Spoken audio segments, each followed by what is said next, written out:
नाम मोनू है वो आपके लिए मोनू डार्लिंग बन गया है। और उसके बाद उसने कहा कि इस देश में रहना है तो मोदी को वोट देना पड़ेगा। आतिश को पैदा कर दिया गया, मुसलमानों के खिलाफ नफरत का माहौल। ये 9 साल का इनका ये कारनामा है। नमस्कार, स्वागत है आपका खबरों के अड्डा में। मैं आपके साथ अंजू गुप्ता। अविश्वास प्रस्ताव पर चर्चा के दौरान आज हैदराबाद से सांसद असदुद्दीन ओवैसी ने मोदी सरकार पर कई शब्दवार छोड़े। उन्होंने नूह हिंसा, यूसीसी, हिजाब, मणिपुर के साथ कई मुद्दों का जिक्र किया। ओवैसी ने कहा कि मैं मोदी सरकार के विरोध में कुछ पॉइंट सामने रखना चाहता हूँ। हाल में ट्रेन में एक वर्दी पहने दहशतगर्द ने अपने सीनियर मीना साहब का कत्ल करने के बाद कंपार्टमेंट में जाकर नाम पूछकर, दाढ़ी देखकर, कपड़े देखकर कत्ल कर दिया। बाद में उसने कहा कि देश में रहना है तो मोदी को वोट देना ही होगा। मैं सरकार से पूछना चाहता हूं कि क्या ये कट्टरपंथ की मिसाल नहीं है? अगर है तो सरकार इस पर क्या कहेगी? हालिया दिनों में हमारे मुल्क में ट्रेन में एक वर्दीपोश दहशतगर्द ने अपने सीनियर मीना साहब का कत्ल करने के बाद ट्रेन के कंपार्टमेंट में जाकर नाम पूछकर, चेहरे पर दाढ़ी देखकर, कपड़े देखकर उनको कत्ल कर दिया। और उसके बाद उसने कहा कि इस देश में रहना है तो मोदी को वोट देना पड़ेगा। मैं हुकूमत से जानना चाहूंगा कि क्या ये अक्सरियती तबके की एक्सट्रीमिज्म और रेडिकलाइजेशन की बेहतरीन मिसाल नहीं है? और अगर है तो फिर हुकूमत इस पर क्या करेगी? संविधान में जमीर की आजादी का जिक्र है।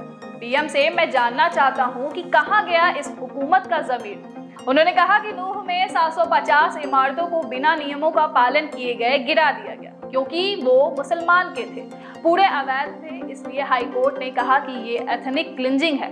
दूसरी बात, इस मुल्क में नफरत का माहौल मुसलमानों के खिलाफ पैदा किया गया।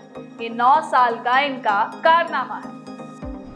सर, हमारे आइन में, संविधान में लिबर्टी ऑफ कॉन्शियस को लिखा गया, तमहीद में, यानी जमीर की आजादी का जिक्र किया गया है।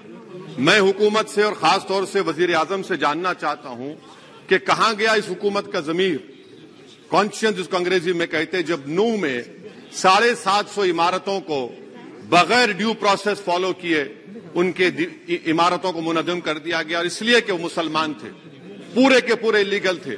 इसीलिए पंजाब की हाई कोर्ट और हरियाणा की हाई कोर्ट ने कहा कि ये एथनिक क्लेंसिंग है। इसकी एक बेहतरीन मिसाल है उस हुकूमत की। तीसरी है कि इस मुल्क में एक नफरत का माहौल, बल्कि एक आतिश को पैदा कर दिया गया, मुसलमानों के खिलाफ नफरत का माहौल। ये 9 साल का इनका ये कारनामा है। ओवैसी ने आगे कहा कि अल्पसंख्यकों का बजट 50% कम कर दिया गया है। पसमानदा मुसलमान से प्रधानमंत्री को बड़ी मोहब्बत है। आपका एक मुसलमान मिनिस्टर नहीं है। अखलाक, पीलू खान, तुकमान अंसारी की मॉब लिंचिंग होती है। हमारे होम मिनिस्टर ने कहा था कि क्विट इंडिया। अगर इनको मालूम हो जाए कि क्विट इंडिया का नारा एक मुसलमान ने दिया था तो ये नहीं बोलते।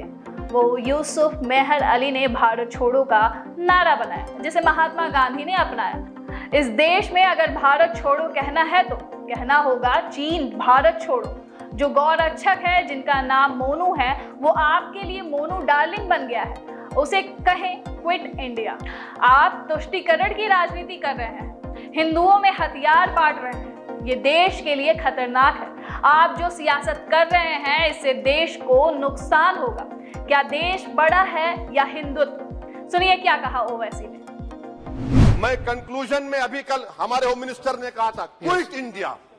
अगर इनको मालूम हो जाए कि क्विट इंडिया का नारा एक मुसलमान ने दिया था तो वो भी नहीं बोलेंगे। वो नहीं मालूम था उनको। उसका मैं कंक्लूड कर रहा हूं। उसका नाम यूसुफ मेहर अली था। सर, यूसुफ मेहर अली ने क्विट इंडिया का नारा बनाया, जिसको महात्मा गांधी ने सारे देश में एक पैगाम किया। मैं कंक्लूड कर रहा हूं सर, इस देश में अगर आज क्विट इंडिया करना है तो कहना पड़ेगा चाइना क्विट इंडिया। जो गौ रक्षक है, जिसका नाम मोनू है, वो आपके लिए मोनू डार्लिंग बन गया है, उसको कहिए क्विट इंडिया। सर, जो लोग तुष्टीकरण की राजनीति आप कर रहे हैं, आप हिंदू अक्सरियती लोगों में हथियार बांट रहे हैं, ये आप देश के लिए खतरा पैदा कर रहे हैं। Sir, I am concluding. इसीलिए हम आपसे अपील कर रहे हैं कि हुकूमत से कह रहे हैं कि आप जो सियासत कर रहे हैं, इससे नुकसान देश को होगा। प्रधानमंत्री जब खड़े होकर जवाब देंगे, हम उनसे पूछना चाह रहे हैं, पॉइंटेड क्वेश्चन है, क्या देश बड़ा है या हिंदुत्व गोलवालकर की आइडियोलॉजी बड़ी है? अगर आप हमें फेसबुक पर देख रहे हैं तो हमारे फेसबुक पेज को फॉलो करें। अगर आप हमें यूट्यूब पर देख रहे हैं तो हमारे यूट्यूब चैनल को लाइक और सब्सक्राइब करना ना भूलिए।